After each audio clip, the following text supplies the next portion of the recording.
Hi, welcome back to Raunchy Reality Recaps. Now, in this video, we're going over again teen mom Ryan Edwards and his numerous encounters with the law and numerous bad doings. So apparently, if you don't know, Ryan's been arrested at least 3 times in the last 2 months. Okay, and it started, I think, back in February, January. Mackenzie put out a protection order, and in there she wrote some horrible things, or claimed some horrible things that he did, which was put a knife in her a wall with a note on it. Or I'm sorry, that was what he did to her house. I'll get to that in a second. So she ends up saying he put a knife to her back, broke a bed, threw nicotine in her face, basically abused her. And all in front of the kids. She wrote all this horrible stuff, and I'll link all this information below with a article that I found all this in. And then apparently he also destroyed the house, overturning everything, doing nasty stuff in the bedroom and leaving a foul smell. And then he broke everything, glasses, stuff in the house, overturned stuff, left a knife in the wall with a note on it, spray painted everything, wrote horrible names about the mother of his children for his children to find, destroyed his parents' house. That was his parents' house. And he destroyed it like that. Yeah.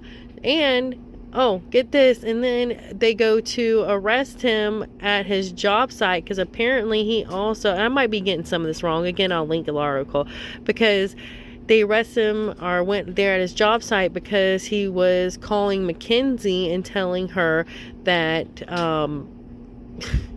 that he joined a gang and they were going to come and beat her up, basically threatening her. So again, breaking the law, doing horrible stuff. They go to arrest him at his job, find spray paint the same color that he did the house with, and then also finding substances. You know, we all know what those substances are. You can take a look at Ryan's past if you know him. We know what they are. Found that on him. They arrested him. Went before a court judge, and the judge basically gave him a slap on his wrist because, I don't know. The judge, same kind of people like his mom and daddy are, just letting him off the hook all the time. So judge gives him a slap on the wrist, gives him rehab, probation, all that easy stuff, because a 35-year-old man cannot learn his lesson. So let's just keep on babying him. So anyways, Ryan was supposed to go to rehab, and what happened this past Friday, apparently Friday, or I might have been a day or two before, he left rehab. Cops in Chattanooga found him. He was driving his car. It was in drive, in the middle of the median. The tire hit the curb and stopped. He was unresponsive, unconscious, unresponsive. They had to get him to come to with Narcan. And then they found, of course, 2 different substances on him. And again, I'm not going to say it because of YouTube reasons, but we know exactly what they are. And again, look in the article. I'll link that below. Tell you exactly what it is. So all that good stuff. And now, hopefully, because his parents have coddled him for years and made excuses for him. Even Mackenzie's coddled him for years, made excuses for him. But you know what? She was a young girl at the time, so I'm not going to put that much responsibility as I would for his own parents, because his parents are older. They raised him. They keep on digging him out of. They keep on digging him out. Mackenzie is more one of his victims, more than anything. She's another victim of his. So yes, she shouldn't have, coddled him, made excuses for him. But again, we don't know all. From just the last couple months, if this is what she had to go through in a marriage, and knowing how young she was when she was with him, it happens.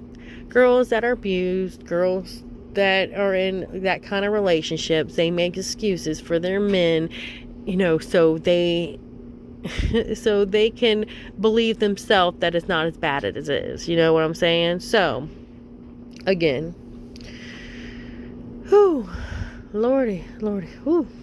Oh gosh, I can't Can't stand this dude. I'm sitting here, I just can't stand him. Everybody's letting him go free, slap on the wrist, but apparently this time there was no bond. So I am hoping he'll be in jail until his court hearing on April 20th. Hopefully he learns his lesson by then. Hopefully they'll give him a lesson. Hopefully he'll have to do some kind of time or whatever. At least give Mackenzie a break so she can breathe. I mean, this girl's been through a lot the past few months. Put him in a place where there are men harder than him that are going to make him understand what it's like when you end up in that place. Because he needs to know. Because I'm going to tell you right now, Ryan is a punk you know what. He is a little punk you know what. And everybody knows it. And the men in jail are going to know it. And somebody needs to put him in his place. So yes, let that girl rest. Let that boy learn a lesson. And I mean, I hope somebody, I mean, if I was Mackenzie, I would literally, she has so many people on her Facebook, Instagram, and everything. I would literally gather the masses and tell them to wait outside the court date, on his court date, with signs telling them that they need to charge him. He needs to learn his lesson, something like that. I would gather the masses because this dude is ridiculous and he keeps on getting off. And it's just going to get worse and worse until something really, really bad happens. So I hope he gets it figured out. I hope he learns his lesson, as you know what I mean. So that's about it. I wanted to rant about that. Can't stand this guy. Can't stand him at all. It's ridiculous. But anyways, y'all have a great day. Like, subscribe, share. I'm trying to get to 500. I'm at 45, and I've been stuck there for a couple weeks, so I don't know why nobody wants to subscribe to me. I'm not crying. It's okay. If you don't want to subscribe, I completely understand why. I probably wouldn't subscribe to myself either. But like, subscribe, and share. Y'all have a great day.